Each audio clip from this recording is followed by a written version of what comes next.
17 to 14. Cowboys out in front. Starr begins the count. Takes the snap. He's got the quarterback sneaking. He gets the touchdown. And the Green Bay Packers are going to be world champions.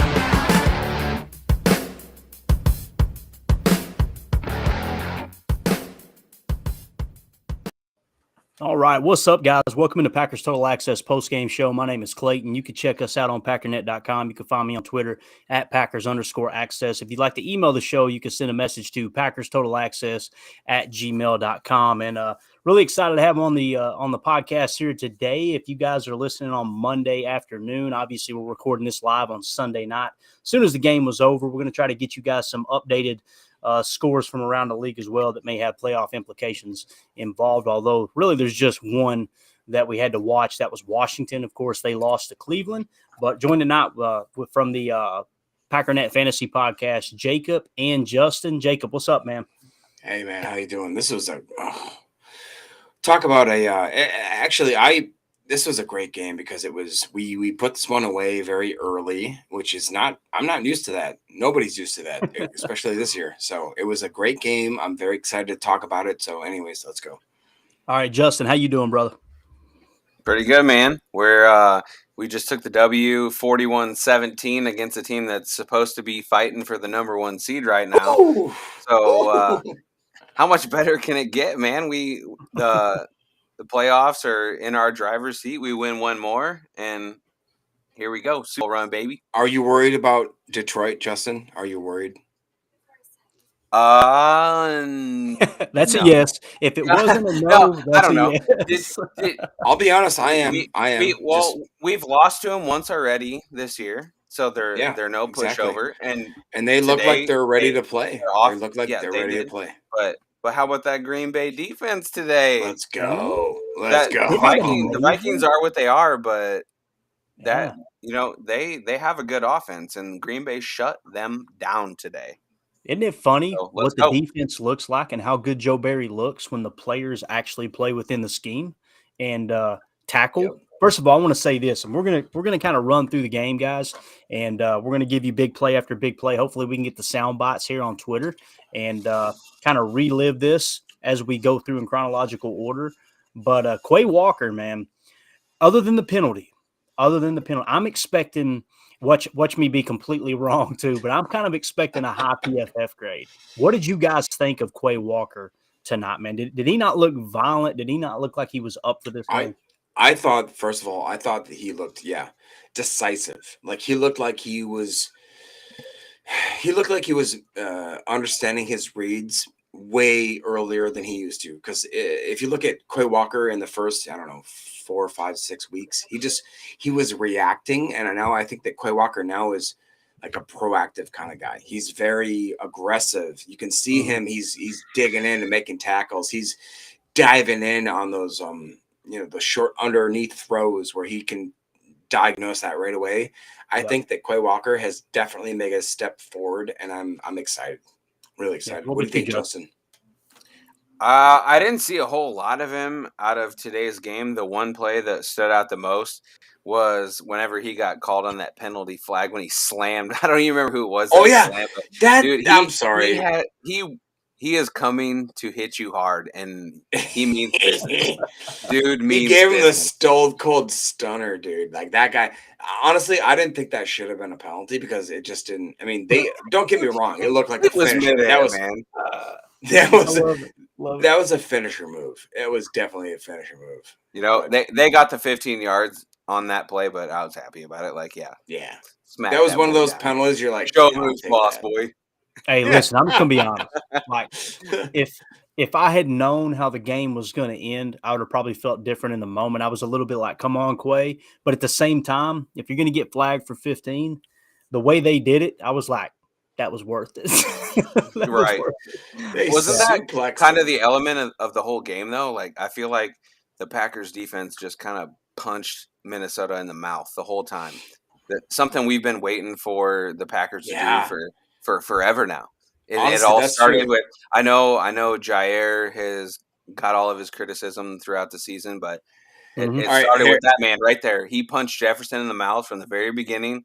and that was a Literally, major reason And why we won this game. That I'll be the did first one. nothing. I'll be the first one to acknowledge that I was a Jair. No, I'm not gonna say a hater, but I was wanting him to live up to his money. You know what I'm saying? So like Jair, if you're getting that money, then make that money, dude. And I'm He made sorry, it stay, boy. he made that money tonight. He made Yeah. that money, and he made him.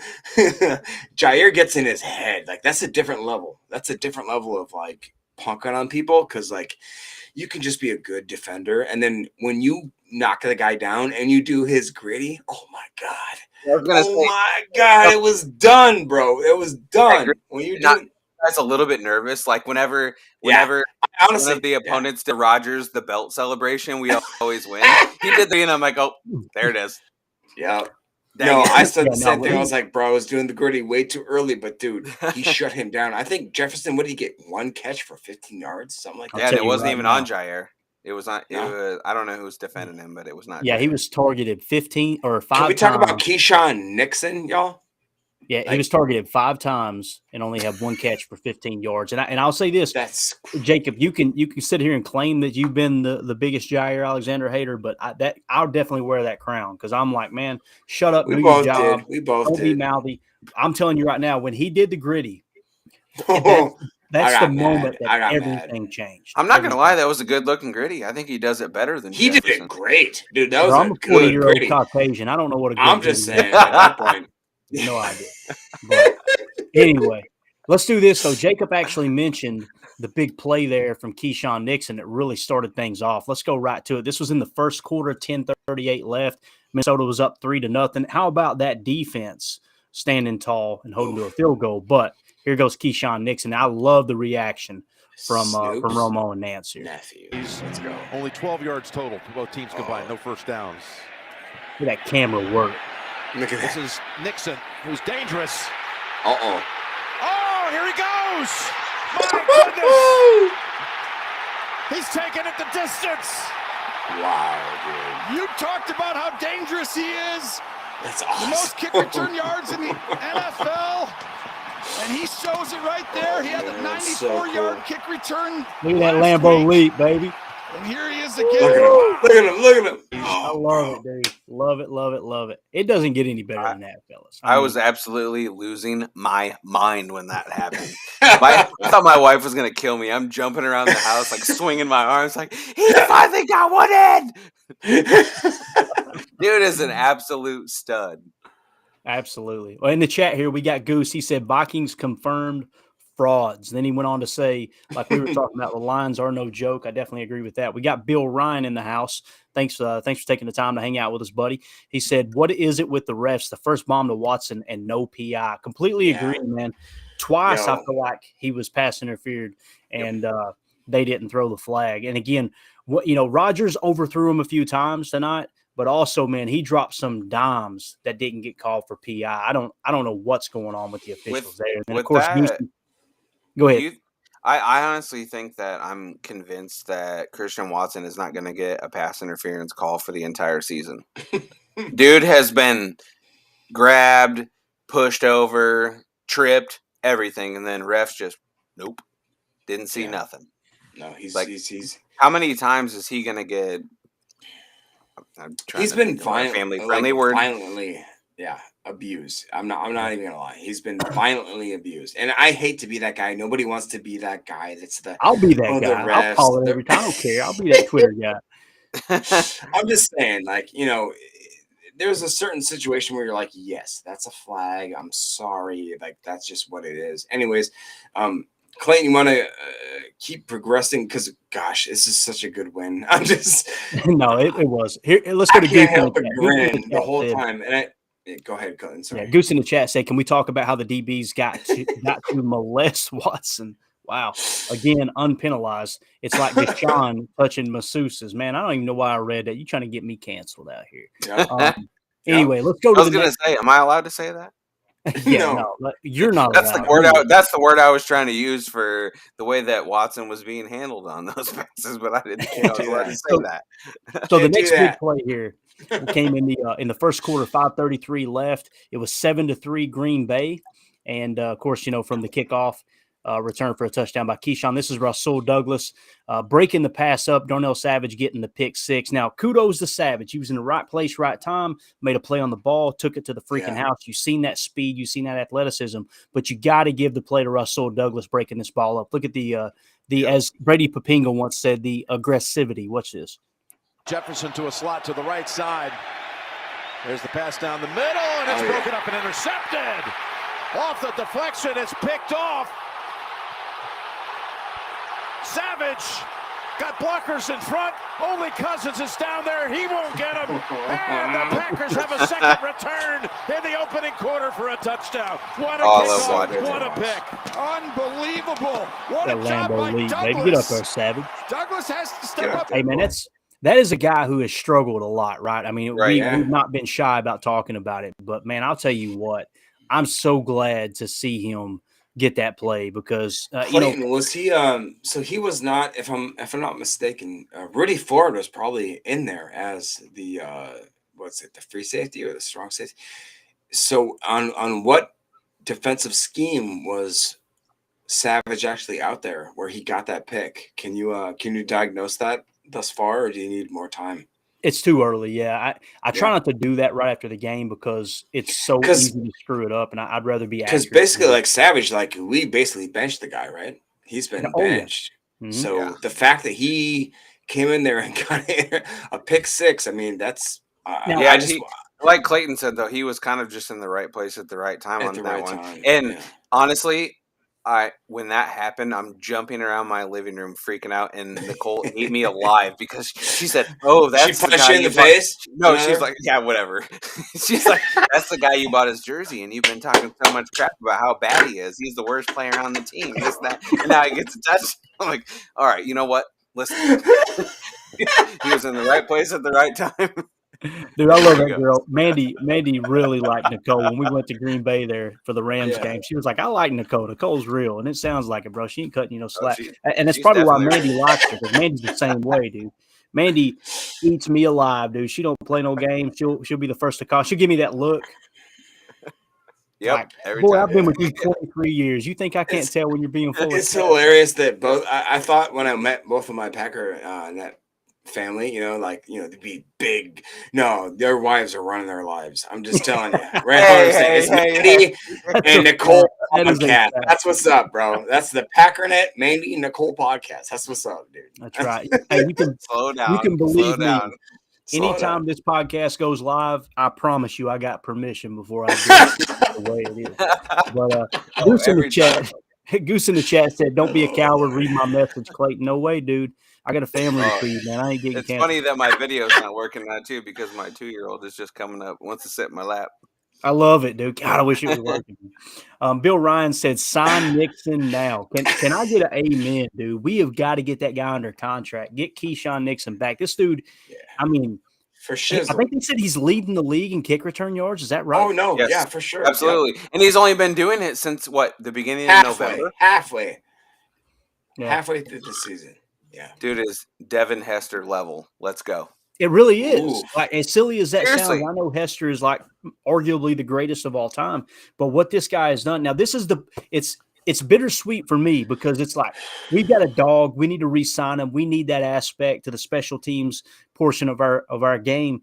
But at the same time, I'm looking back, going at the coaches like, how in the world did you guys not make this an open competition for return guys? Yes. Have you heard what he's and supposedly about? He's been begging for that position all season. That too. But the dude is a killer, man. Like, come on. How has he been trying to play to be in line for this position, and they've shut him out for Amari Rodgers, who couldn't even catch a punt to save his life. And then all of a sudden, here comes Keyshawn Nixon. He goes to Houston, he's their best receiver. Yeah.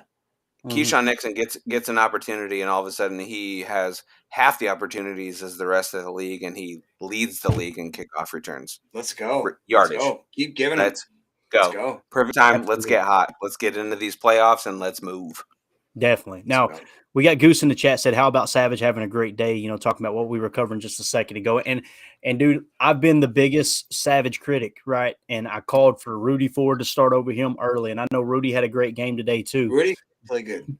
Yeah, but it's like you got to give credit where credit's due. That what I respect about Savage, and it's easy to do when you're getting a 5th-year option, knowing next year your contract's guaranteed, and hey, I'm going to make money regardless. But the way that he took that benching aspect, right, and was just like, you know what, okay, this is a role they gave me, and he didn't complain one time. And that actually, yeah. And 2 weeks ago, if you remember, Jacob, I believe 2 weeks ago he got significant snaps and he had one of his highest PFF grades of the year. So he responded to that. You know, you got to give the guy credit where it's due for sure. But let's do this. Let's go on to the next play here. This was the Adrian Amos interception. And what's cool about it is TJ Slayton. This was his second tip pass already of the game. Oof. This was in the second quarter, 6:02 left. Green Bay's already leading 17-3, guys. It's why it's so crucial to jump out to that early lead, because when you do, you force them out of the running game. You force them out of their normal scheme. They're now moving on to some of those longer pass plays, things like that. They're looking at their deep shots. They're probably going to the 3rd and 10 chart or their 2nd and long chart rather than their 1st and 10 when you go down by more than 2 scores. But here's TJ Slayton tipping the pass, and, of course, Adrian Amos with the pick. You're burping him, I guess? I guess is what it is. 1st and 10. Oh, that ball may be tipped. It was, and Amos has it. He's out of bounds at the 40. The only thing that makes these videos better is hearing you guys giggle like a couple possums in a dumpster, dude. I absolutely love it, man. Bro, like, me and my oldest son, we were high-fiving on that. And then I don't think we talked about this pre-podcast, but because I don't think you put this video in there, but following that, wasn't that right before the half whenever Mason Crosby kicked in that almost 50-yarder? I looked at my boy and I said, he doesn't have the leg to make this anymore. He's been one of the best players for our team for I don't know how many years, and I love the dude, but he's not going to make this. It's just they're kicking it because they have to.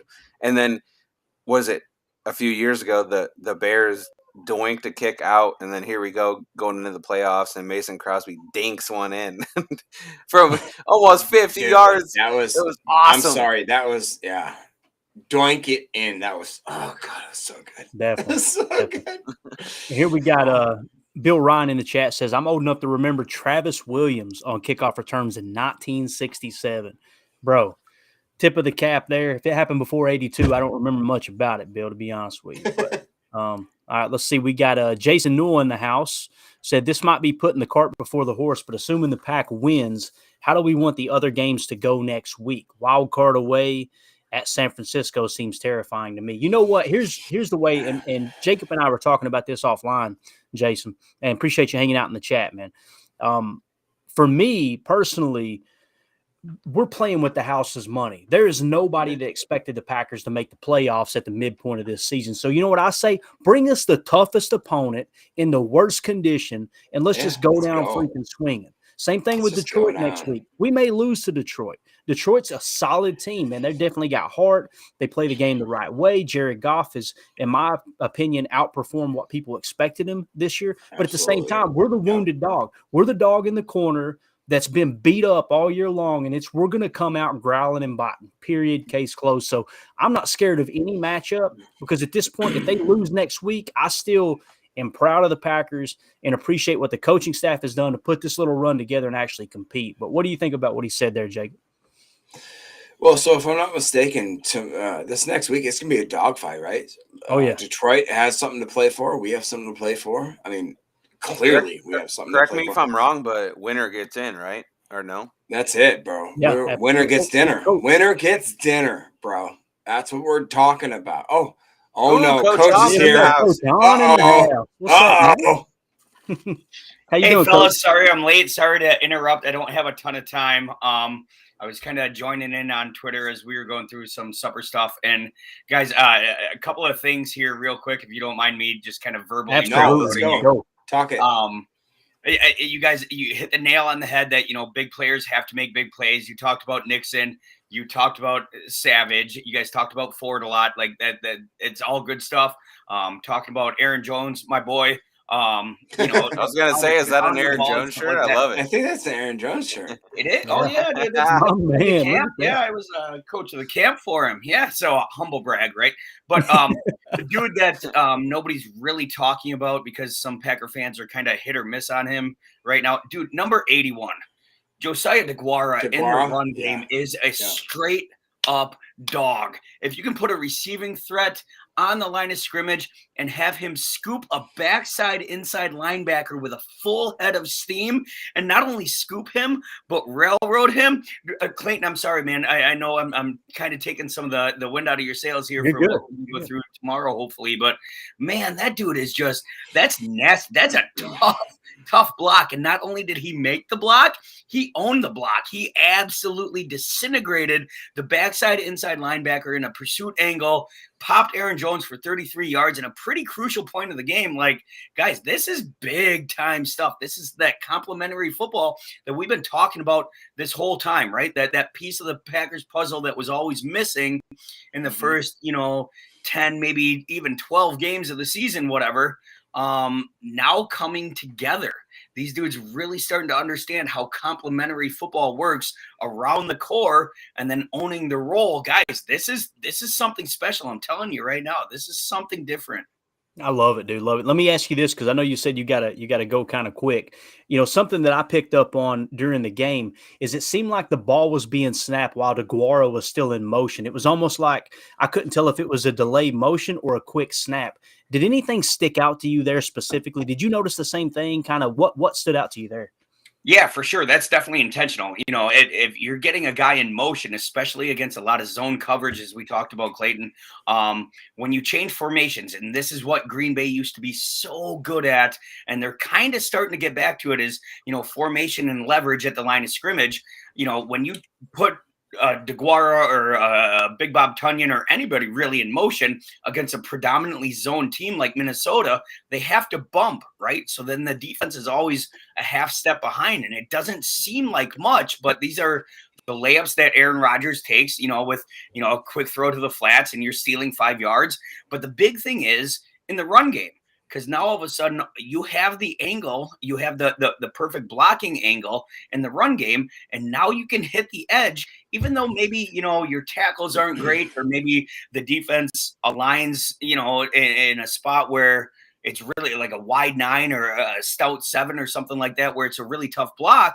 Now you throw some motion in there and you can designate your blocking angles. All of a sudden, like, you're in a really good spot. And these are things that they weren't doing early in the season. We talked about this a lot. Clayton, Jacob, I know we had discussed it too, where, they didn't have a lot of formational stuff, and then it looked really complex, and there was some talk of, is it too much type of thing? Now it's all catching up. And you're starting to see the little things in football that really, really make a difference. And you're talking angles, you're talking leverage, you're talking all these sorts of things where a Romeo Dobbs, and I know we didn't hear his name much at all today, but, him starting to get those sort of things, these things are huge in the small part of football that becomes the big thing, right? We have the saying in football, there's no such thing as a small thing in football. Like, all the little details matter. So if you're a half step in front of the defense, you have leverage. You can get to the outside, all those sorts of things, man. Absolutely. I'll say this. One thing that stood out to me, there was a 2-play sequence there where Aaron Jones had a 7-yard run, then another 7-yard run outside, and then he came back with a 10-yard run. And on that 10-yard run, Randall Cobb in the slot blocking was just a thing of beauty. But before you have to go, Coach, is there anything else you want to hit on that you think, man, these guys need to hear this about this game, or does anything stand out to you? Bro, I can talk all day long. Number one, Randall Cobb, number 18, deserves Assistant Coach of the Year. I know he's not putting up the numbers, bro, but that dude's in the wide receiver room, absolutely hammering 9, absolutely hammering 13, hammering 87, making them understand exactly what Aaron needs them to do. We've heard it, for the last 2 weeks, how complex this can be. And, you see guys leave the team and start whining about things, whatever. Like, bottom line, if you can't cut it, you can't cut it. That's a you problem, not a Green Bay problem. So, like, these guys leave the team, start whining about how complex things are. Well, it's Randall Cobb holding that thing together. Like, be assured. Number 2, having 59 back on defense is an absolute game changer. That is a straight up dog. You guys are just so lucky. I didn't like him coming over initially, and I'm not a fan, right? But like, I didn't think it was a fit. You are now. Never been so happy to say I was so very wrong. I love it, dude. Love it, love it, love it. And Aaron Jones, of course, 14 carries, 111 yards, 7.9 a pop, is long of 31. And then, of course, Devondre Campbell, you were just talking about, number 59, 8 total tackles today. And he was just all over the joint, man. I don't know, dude. It's a different defense when he's on the field for sure. But, Coach, we can't thank you enough, brother, for joining us. We appreciate you, man. Hey, yes. I'll get you those plays. You send me some plays you want to hit, and we'll try to get a hook up for Chalk Talk tomorrow. Sounds great. See you guys. All right. Thanks, Coach. Thank you, Coach. All right. Awesome. Good stuff. Anything you guys want to touch on there before we move to the next play? Real quick, just as I'm looking at the box score, it's just insane. Like, who in their right mind would have thought that, okay, the top 3 receivers for Minnesota was Jalen Naylor, 3 receptions off of 3 targets for 89 yards. He had a touchdown.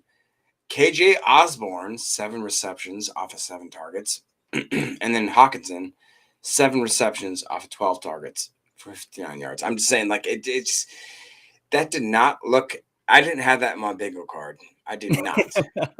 That's not what I had, And Coach kind of highlighted, the more specifics kind of stuff, but it just, I didn't think this was going to happen. Justin, did you think that was? I never thought this was going to happen. This is my best dreams kind of thing, Like I have to shake myself because I think this is like what everybody that we need to lose lost basically in the last couple of weeks, and now we're winning and we're looking good. I mean, I'm just saying. Yeah. Justin, are you still there? Are you? Yep. You passed out? No, I'm here. Sorry. No swearing. I left you for a second, but I just came back and I caught the tail end of what Jacob was saying. So I'm sorry. What were you? You're good. You're good. What we're gonna do? We're gonna move on to the next big play here, and then I want to get your take on it. But let's go right here to the tape. This is Aaron Rodgers resetting the pocket, then finding Bob Tonyan for 21 yards. I want you to, if you guys can see it. I know it's kind of small here. I'm not going to maximize it because it'll screw the feed up. But watch Aaron kind of step up in the pocket, hop back. This looked like vintage Aaron Rodgers footwork. I know he didn't have a crazy statistical day, although he had, a passing touchdown and a rushing touchdown. We'll hit on the rushing here in a minute, but check this play out here. This was in the second quarter, 2:48 left. What do we call that, guys? The middle 8, right? Green Bay's up 17-3, and here's Aaron Rodgers to Bob Tonyan. Crazy. But they're not out of it, but 2nd and 11. Rodgers backs up the bye time to the end zone. Touchdown, Robert Tonyan. Well, when I said it was a big. I love it, dude. Watch it again one more time. And sorry for the guys on the pod. Look at this bounce. 2nd and 11. Boom. You kidding me? Look at this. Rodgers. Not out of it. Right off that back foot. Rodgers backs up the bye time to the end zone. Touchdown, Robert Tonyan. I love it, dude. Absolutely love it. Now, I want to say this. I'm going to get negative for a minute, and I don't care. I see people on Twitter. Justin, they're going, but did Aaron really do much today? Let me tell you something. Yeah, he did. Yeah, he ran the offense, which is what you haters have been screaming the entire year. I wish he'd just run the offense. He runs the offense, and it's, well, did he really do much today? Aaron, a passing touchdown, a rushing touchdown. Again, we'll get hit on the rushing touchdown here in a second. Did you find man got the wheels with his game today, Justin? What did you think today? Say that question again. I'm sorry. I said, did you see anything wrong with how Aaron played? He missed a few throws, yes. He dropped a couple in the bucket, but what did you think about Aaron's play today? I thought he played a great game. Dude made great decisions. He made some pinpoint throws. He made a couple passes that, especially to Christian Watson, that I thought should have been called for PI. Oh my gosh! That's it is what it is. That's happened a couple games in a row now, and whatever. We won the game 41-17, so I'm not really going to complain about it. But yeah, how you complain about how he played?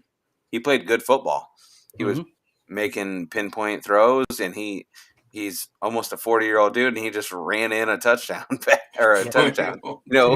And dude, hold back on that. Put on the wheels here in a minute. He played good football. How can you complain? Right. He was 14-24 for 159 and a touchdown. Well, when was the last time he threw for 300 yards? Do you guys not remember when we hired Matt LaFleur?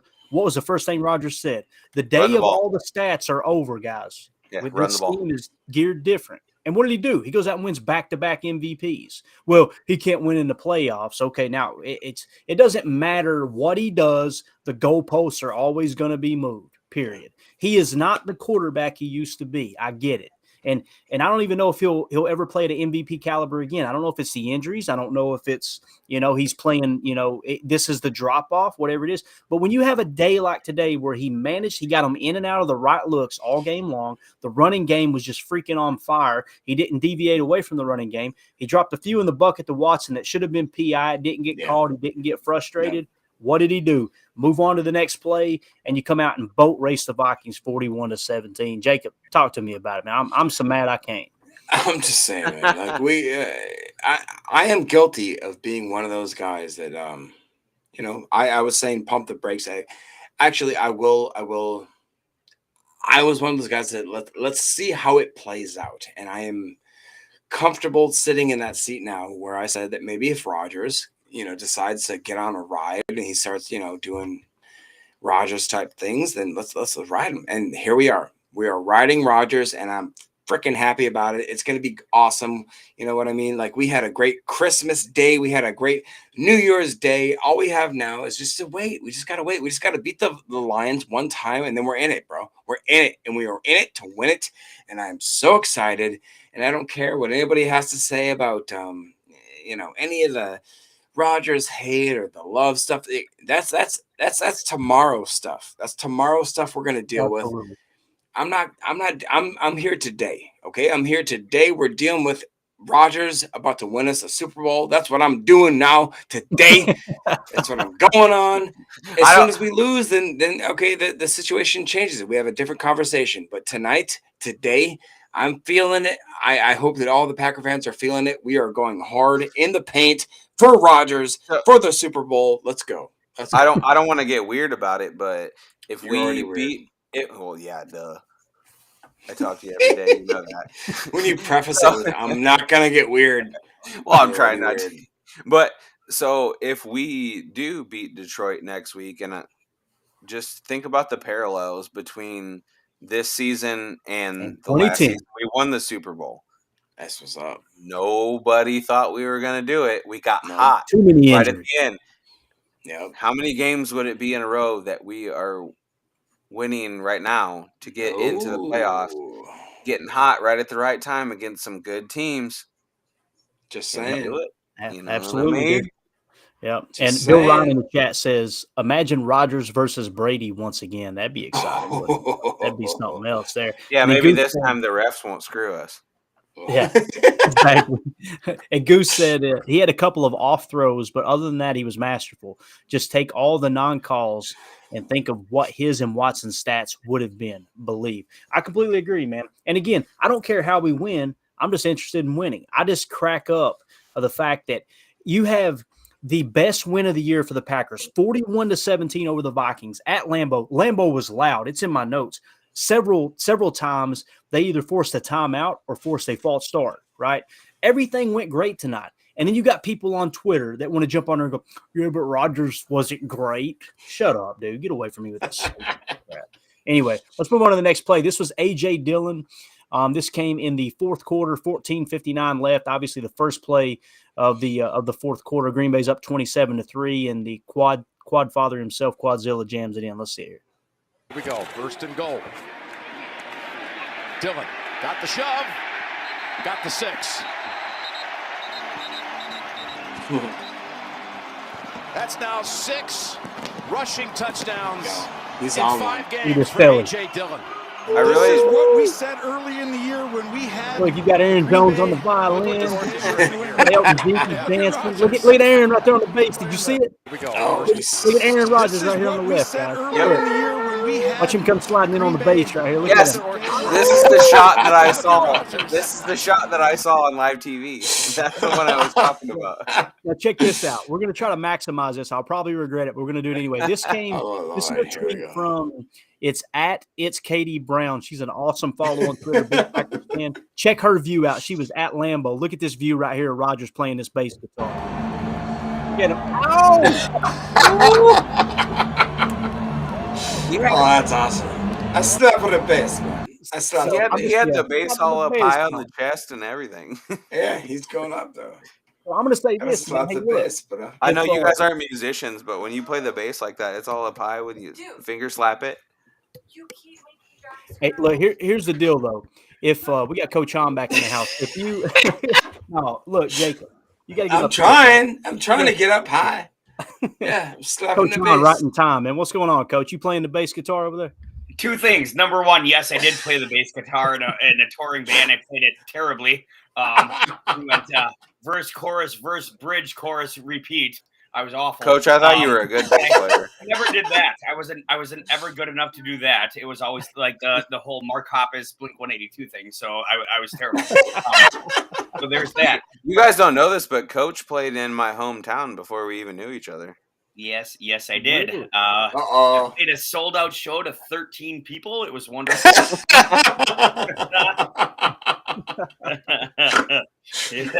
We had some mutual friends in the whole band scene. But on a more serious note, Clayton, that clip you just showed with AJ Dillon. If you want to go back, because dude, this is something that we've been talking about all year long, and this is something that Green Bay is kind of, I would dare to say, ahead of the curve on. Where if you take a look at the personnel grouping, when AJ Dillon comes in, look at what Minnesota has on defense. They have a nickel set in on defense. Look at Green Bay's personnel right here, guys. Ooh. How many wide receivers do you see on the field? You've got one, and he's sprinting in motion. Like, actually, I think that might be Tyler Davis. I tight end. Okay, so that's even more beautiful. Even better. Oh my God, this is football to a T right here, because you've got the defense caught in a nickel situation and a low red zone play. Yeah. And if that is a tight end sprinting in motion, you guys, like, what is the defense going to do? They're going to have to absolutely collapse, right? So all of a sudden you're looking at AJ Dillon coming, or excuse me. That's the wrong play. That's my bad. Let me go back. You're good. Let me go back to the AJ Dillon. Here you go. I apologize, Coach. I had the Aaron one pulled up here. Here you go. So you were probably right. There may have been well, let's see. No, this is the same personnel. Look at this, Coach. No wide receivers and the Vikings are still in nickel personnel right here, you guys. Look, they have one high safety. They've got 3 deep backers. Both of their corners have to pinch now. You know, they're outmanned physically, and I'm a really little dude, and I know what it's like to fight big dudes. I always lose, right? And it's just simple biometrics, guys. And it's getting back to what Green Bay does best. It's personnel, it's leverage, it's formation, it's motions, it's the outthinking the part of the game to where you can kind of compensate for some of these things where, you know, maybe athletically or maybe you're not the best player at your position, but we're going to put you in a really good spot to be better than the guy across from you. I mean, you've got Big Bob Tunyon up there on the top side blocking Harrison Smith. Now, Harrison Smith, great safety. Bottom line, safety. You got a tight end blocking safety, guys. It's gold. And he did, man. Look at that. That's great. Still the edge. Dude, what a play. What a play. Great. I'm sorry. I do have to go now. I heard that. I had to. I'll see you guys. No, we love it, dude. Thank you, Coach. Appreciate you, man. Thanks, Coach. Love it. I looked down and I seen him down there grinning, waving at the camera like, hey, look. Yeah, dude, that's good stuff, man. I don't know. It's just anytime schematics are involved and you talk about, you know, outmanning the opposing team. And let's mention this tonight, you know, something that the haters won't mention. Aaron Rodgers catching the Vikings trying to sub out, 3 different times, one of which they actually just played with 10 people on the field because they were like, screw it, we can't get another guy out there, right? And I think they converted to Cobb on that one specific play. But let's go to the next highlight here. The last one we covered was A.J. Dillon, right? And then, of course, we played the bass guitar there. So let's go on to – this was in the fourth quarter, 14:54 left. It was a 1st and 10 for the Vikings, obviously down 34-3. And why not go ahead and add to the party? This is Rudy Ford with his interception. Sideline today. Here's Cousins launching a long one, and he's intercepted. What's Jair, guys? What's Jair? Ford with their 4th takeaway of the game. You see him? Sideline Watch today. it at the end here. Again, what's Rudy? Great job covering ground here. Here's Cousins Great launching a long one, and he's watch intercepted. Jair. He finds Jefferson. He's going after Jefferson. Oh, he's going after him hard, dude. Ford with their fourth takeaway of the game. I didn't even notice that. With their fourth takeaway of the game. He hit him with the Jimmy Fly Snooker. So off the top dude. I'm all I about did it. notice at the conclusion of that play that they were jawing at each other, That's but I didn't know why, and that is why. Jair ran all the way across the field, had no interest in blocking. He was just, I'm going to catch him on the sideline and hit him with the Macho Man. Oh, yeah, off the top. Dang. I'm okay with it. I'm okay with it. Hey, Yeah. I'm saying Jair for the first time, like, I love the way he was. If you're going to talk that smack, then you have to back it up. And tonight, oh my God, he backed it up. And I just love it. I just love it so much. It was just so good, dude. Absolutely. Now, here's what's cool. Coach Hom was just talking about that A.J. Dillon play. I'm going to share the screen again. This is the Aaron Rodgers touchdown. I want you to key in on the same exact personnel. Keep in mind, earlier in the game, now this is 34-3, 9:32 left in the fourth quarter. Earlier in the game, they handed the ball to Dillon on left, right? You see you got the motion here from Tyler Davis. No wide receivers on the field. You got Big Dog down here. You got Tyler Davis in motion. You got DeGuara. What would you call that formation? Do you call it a Y strong? Man, that's going to be a heavy. I mean, it's basically a goal line. Heavy, strong, right, left, Y. Now, this is your basic eye. What you had is a balanced look, actually a strong left look, because Tyler Davis started on the left side, and you see there's an extra tight end over here. It might actually be a heavy offensive line. He's going to motion right and balance the formation out. But this is what's so cool. The last time you ran this, what did you see? You seen the tight end Tunyon get out here and kick out on Harrison and still off that edge, and it allowed AJ to kind of bounce in. Now you got Patrick Taylor in the game. But what do they do this? They don't hand the ball off. Watch what happens here, guys. And good work all day. The play fake. First of all, look right here. This is what's so cool. Let me run it once, and then we'll break the play down. Let me run it. Good work all day. Rodgers. Oh, wow. Nobody. I'm mostly excited about. Now, look, let me go back here. Smith getting knocked on his, you know what? Check this out. Watch the lead blocker. Watch the Josiah DeGuara. This is exactly what. That's what you were going to point out too. Then. Yeah, watch Josiah DeGuara right here, guys. Actually, it wasn't who? Yeah, who? No, that was DeGuara. Taylor. Holy cow! So Taylor on. Look at this play action. Oh. Take him out. And can we just take a second for the old man here? Just appreciate Aaron Rodgers. Just pump fake. Whoop. Look at this. Come on. Oh, dude. That's huge. Hey, that guy's a Pro Bowler. All right, hey boys, real quick, I'm gonna get out of here. All right. Thank you for having me. Of course. Get on out of here, Justin. Anything you want to say as you sign off? I remember my first beer. No, I'm just shut up, Jacob. Get out of here, Justin. No, I mean, I'm just happy to have this win. What a good day to be a Packer fan. Sorry to jump out of here early, but I got kids ready to go to bed and stuff. So. Oh yeah, you're gonna. All right, I got you, man. You got real responsibility. I'm getting yelled at. I remember my first beer. I mean, I had about 10 or 12 tonight. Shut up, Justin. All right, Justin. All right, children to bed. Have a good night, man. Sir. All right, later, guys. And then there were two. Love it, dude. Love it. We had a packed house tonight, man. Goose in the chat says, "Y'all, I think we corrupted coach or converted depending on the view." Yeah, I think you guys corrupt everybody that joins any kind of podcast or any kind of live show. That's for sure. Coach is very analytical to the point where it's like, man, he's too smart. It's hard to disagree with him just because. No, I love it, dude. The thing that's so great about having Coach on the pod is there's been so many times that I've overlooked something, and a few times he's been like, "Oh, I didn't recognize that," when I pointed out maybe a personnel or whatever. But just the little details of being an offensive line coach at any level, and I make no bones about it, Jacob. I don't know all of the details of the structure of a practice or the leverage that a player is trying to play with in a specific look. Me, I'm more personnel matchups, overall global look. And defense is trying to do. We got Coach back in the house here, but I try to look at it from that standpoint. And I just think as soon as you think that you know more than anyone, you're just kind of a D-bag, So you just have to open up your mind and learn that football is like an open book. and it's get ready because you're just gonna keep learning and learning and learning. Jacob, you hit it on the head right there, because as soon as you said that I'm too smart, I had to jump back in. I'm sorry, bro. Because you guys have to understand, like, and I know you guys know this, but your listeners have to understand that there are like, I can sit up here and talk like a sausage all day and be like, 12 personnel, you got empty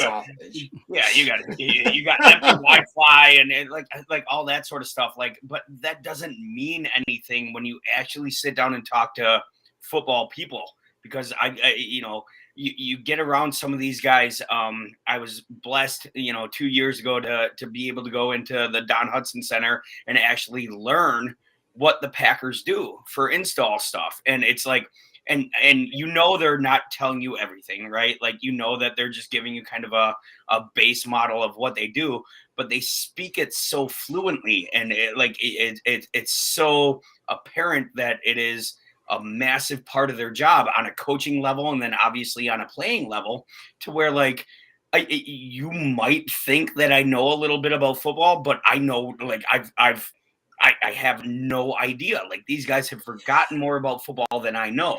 So like when you start kind of like looking at it in that realm, that's when I get a little bit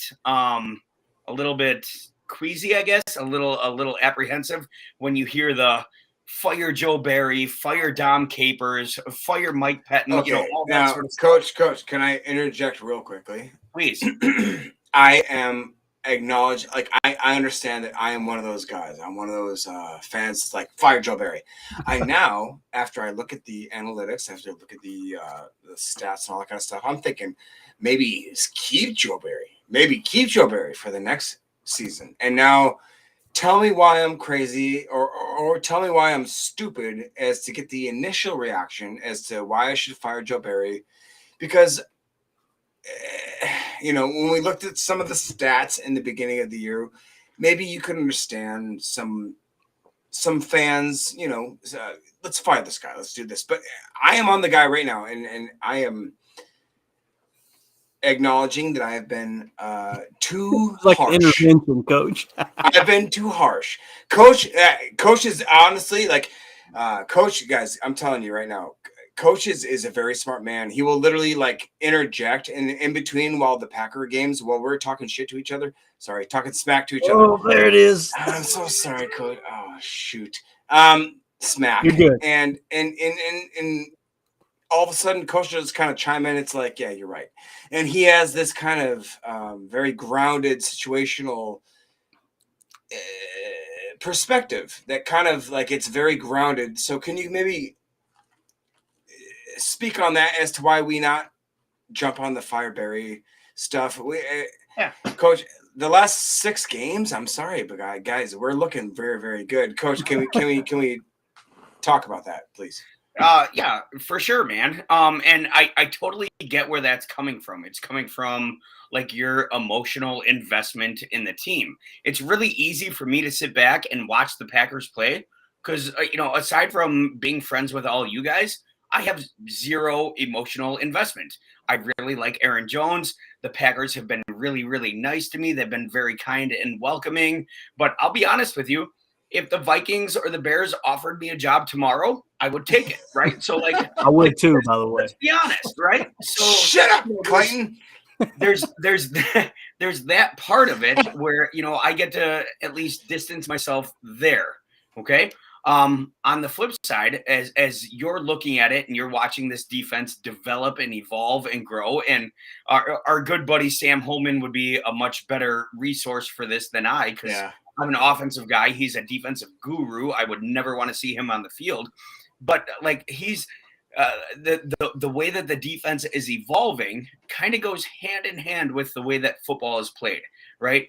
It's only like a coach is only as good as the personnel that they put on the field, right? So when you lose Devondre, like, guys, losing 5'9" is a big one, like a big one. Look at what 9 did today when you had 5'9" on the field. Look at the way that all of a sudden your passing routes are interrupted because you got to throw higher now over the middle because you're running Tampa 2 with number 59 who's a freak athlete, and then all of a sudden now your middle backer is racing off the edge and blitzing C-gap because now you can stunt and you can go ahead and slant your defensive line. You get 4-man pressure with only bringing Devondre, and he's gonna beat your right tackle if you're Minnesota. So you're only as good as the personnel that you put on the field. And I get that the beginning was tough, but they're really coming alive right now. And it's part personnel, it's part coaching, and it's part culture, to be honest with you. If you take a look at some of the best teams right now, to be honest with you, like, you guys are going to hate me for this, but I think Kevin O'Connell has a great culture going right now. You win tight games, you win tough games, and you fight to the very last play. Like, that's a great culture. To be honest with you, I think Matt LaFleur is kind of learning how very important that is. And he's starting to build that, and he's starting to gel with some of the leaders on the team in the locker room, and that's a big thing. And the other thing is the biggest part of it is for Goose. Go Pack Go, buddy. Hey, I love it, dude. I was going to show that. Love it. You got it, Goose. You got him to do it, bro. Love it. Coach, anything else before you go? No, I'm around for a minute now. I actually shuffled some things around. I just love talking ball. Absolutely, man. Love it. Yeah, I was actually gonna post that for those of you that are watching online. Goose in the chat said, "Coach, give us a Go Pack Go." That's very rare that you get Go Pack Go from Coach. That's awesome. We don't get that. Yeah. And then, of course, in the chat here, you got Mike says, anyone missing Sammy Watkins? I know I'm not, although I think Sammy's a stand-up guy, but yeah. Can I ask Coach a question? Yeah, absolutely. Would you think that because Sammy Watkins is gone, do you think that they were willing to let him go because of the fact that our wide receivers, Lazard, Watson, are very, very capable blocking wide receivers? And yeah, I think that's a big – we talked about Alan Lazard for the last 3 years and his blocking ability. I know I talked with Ryan a lot on this, and then Clayton, when we first met, we were talking a lot about his just willingness to get in there, right?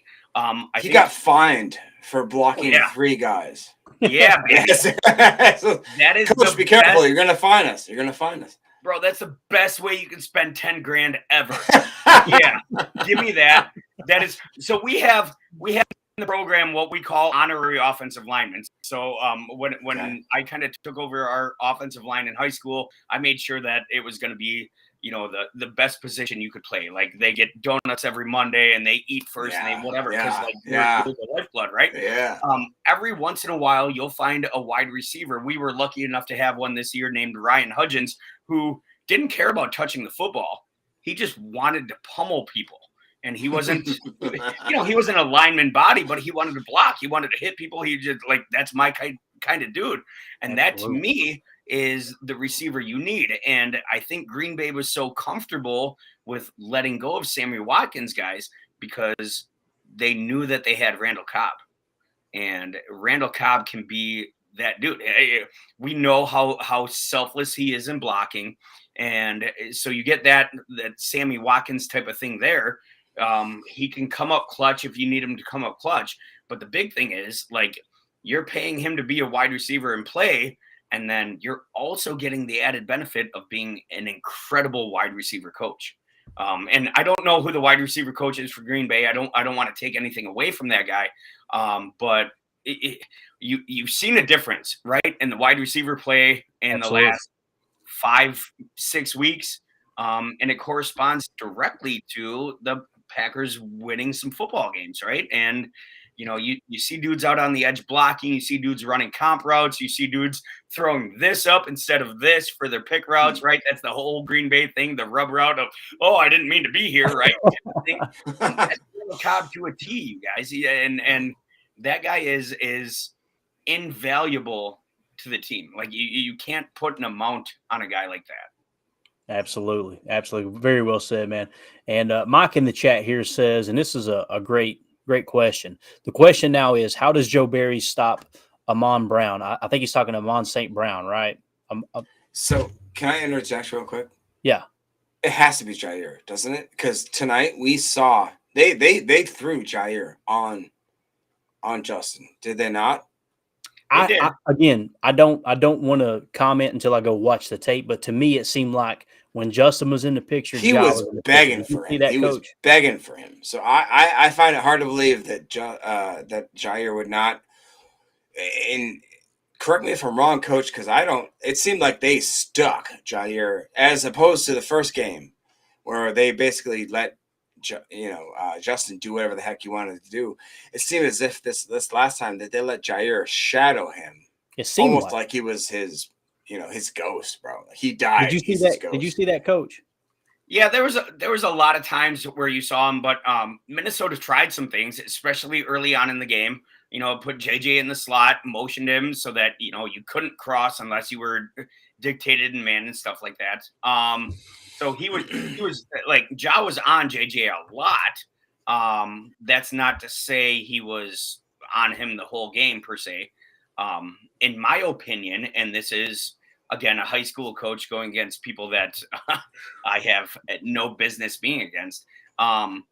If you take Amon-Ra St. Brown and the way that Detroit uses him primarily in the slot and then works away from the tight end with him, I honestly put Ja on the tight end. If I'm Green Bay, the way that Jared Goff likes to check down, likes to try to hit a double move wheel route, and then aside from that, you're working over the middle. I put Ja on the tight end, and then I can really easily bracket him with two of my lesser dudes. And I'm not saying Rudy Ford's like a lesser dude or whatever, but nobody's saying Rudy Ford is Ja, right? So if we can bracket Amon-Ra and then we can make Detroit run the ball, I'm thinking if I'm Green Bay, we have a good shot at winning the ball game. Absolutely. And I want to say this because I feel like the run defense really showed up tonight. I mean, I know that Madison averaged 4.8 a carry, but Dalvin Cook, 9 carries, 27 yards for 3 a pop. I mean, to me, they showed up when it really mattered the most. And then going back to the original question from Mike here, the question is, how do you stop Amon-Ra St. Brown? I'm looking at PFF. Justin Jefferson grades out as a 90.9 offensive grade. St. Brown grades out as a 90.4, just as good as Jefferson. But I'm going to ask you guys this. Well, not you guys. I'm just going to kind of ask a rhetorical question. If I was starting a franchise, or let's say we had to win one ball game, and you can only pick one wide receiver between the two, Justin Jefferson or St. Brown, I'm taking Justin Jefferson, right? Absolutely. If you're having to pick a quarterback for one game, Kirk Cousins or Jared Goff, I'm going Kirk Cousins. So I feel like we won the better matchup today. But I will say this, like as we always talk, Coach, there's going to be an entire front office watching the tape from this Green Bay game in Detroit. And they're going to be looking to do something different from what Minnesota did, much different, right? And that's what it's really going to come down to is how are the schematics going to change? And like Jacob pointed out, man, if we can come out and play the way we did today and win the turnover differential, control the middle eight, you got a great shot of beating Detroit. But St. Brown, man, I mean, he's just as good PFF-wise as Justin Jefferson, but I definitely think Justin Jefferson's a better receiver. Do you agree with that, Coach? Yeah, I mean, you're going to have your explosive plays by both of them, right? Like we didn't see it from JJ today, but, who knows what the playoffs have, or we obviously saw it in week 1. To me, this Detroit game boils down to how does your rookie inside linebacker who's starting handle DeAndre Swift and Jamal Williams, because not only are they pretty good in the run game, we all know how Jared Goff likes to use them in the throw game. So can he dictate that? Because there's Detroit's gonna scheme Devondre Campbell out of this game, right? You're gonna set your slide protection to him. You're gonna make sure that nobody has a one-on-one with 59. So then all of a sudden out of the backfield, you've got a one-on-one with DeAndre or Jamal and Quay. And like, how is Quay going to respond? To me, the two pivotal things for you defensively against Detroit is how does Quay respond and can number 90 play the game? Because if number 90 can play the game, you have a really, really good chance of winning. That dude is different. Absolutely. All right. Well, as we get ready to wrap up, I want to show this real quick. I'm going to share the screen. Got a couple of really cool. What's that, Jacob? No, I'm just looking at. Is that Jair and Preston? No, this is Jair and Elton Jenkins. So let's get a couple of. a couple selfie videos right there from Lambeau Field. Here's Ja and Elton Jenkins together. Let's see what they had to say. Come on now. Hey, got that dog, Lambeau? Yes, sir. Hey, man, Happy New Year to everybody out there. Enjoy time with your family and your loved ones. Peace. Love it. He put the sword Yes, in the sheath there, right? And then we got Christian Watson after the game. Hey, what better way to bring in the New Year's than with the glorious dub? Hey, let's go, man. We're going to keep this thing going. Finish this thing out. Finish one more. Let's go, Packer Nation. Love y'all. Let's go. Love it. And then one more right here. This is our boy. This is the Keyshawn. Go, Pack, go, baby. That's how we start 2023 with a bang. Go, Pack, go, baby. Hey, that dude's coming back, man. I don't care what anybody says. He's going to be a Packer next year. Pay that man. Pay that man his money. All right, parting thoughts. Jacob, you got anything before we wrap up here, brother? Man, I'm just so happy. I'm so blessed to be with you guys. Who would have thought, even with us, Clayton, going to that game at the Rams game, we thought maybe this is just kind of like a joke here, maybe we'll have a fun time. But hey, we're in it. We're in it to win it. We got a great opportunity in front of us. We control our own destiny. We got guys like Coach. We got guys like Sam Holman out there talking, ball. We got guys that are out here just representing Packers football. We are so blessed to be here, and I'm so excited. Clayton, let's go get a W. Let's go get a win. All we got to do is beat these Lions, and then we're in the playoffs, bro. That's it. We got this. We got this, guys. Packer Nation. Let's go, Pack, go. Happy New Year. Everybody have a great day. Be blessed. Love it. Coach, what you got, brother? I got 3 things here real quick. As I said before, your inside linebackers will determine how this season ends up for you. That's number 1. Number 2, a giant thank you to the people like Thomas, the people like Mike, the people like Goose, all the people that interact with this whole thing and keep it going. And then finally, like a tremendous, genuine thank you to guys like Clayton and Jacob and Justin and you guys for letting me do this and for pushing me. Happy New Year to you guys. We got some really, really big, exciting things on the horizon. So I'm just grateful to be able to be a part of this with you. Love you, Coach. Hey, we can't thank you enough, Coach, for taking the time, bro. And I'm going to say this, man. There was a soundbite, a video of Jason Garrett, and this is really off script here, but I'm just going to say it. It was a couple years ago. He was with the Giants, and there was a presser, and somebody referred to him as Jason in the media, and Jason snapped back and said, call me Coach, and the media got mad, right? They got all like, we don't have to call you Coach. Why do I call Coach Hahn Coach? I call him Coach because I know the hours he's putting in and investing into young kids' lives to teach them the game of football, teach them how to work together as a team, teach them how to work hard. You can bet your rear end I'm going to take the time to say Coach rather than whatever his first name is. That's just me personally. And if you disagree with that, don't listen to this podcast. But I appreciate the fact that I hear your voice cracking because you're fighting for something for your family. You're fighting for you're striving to advance your career in the game of football. And dude, people don't care what you know till they know that you care.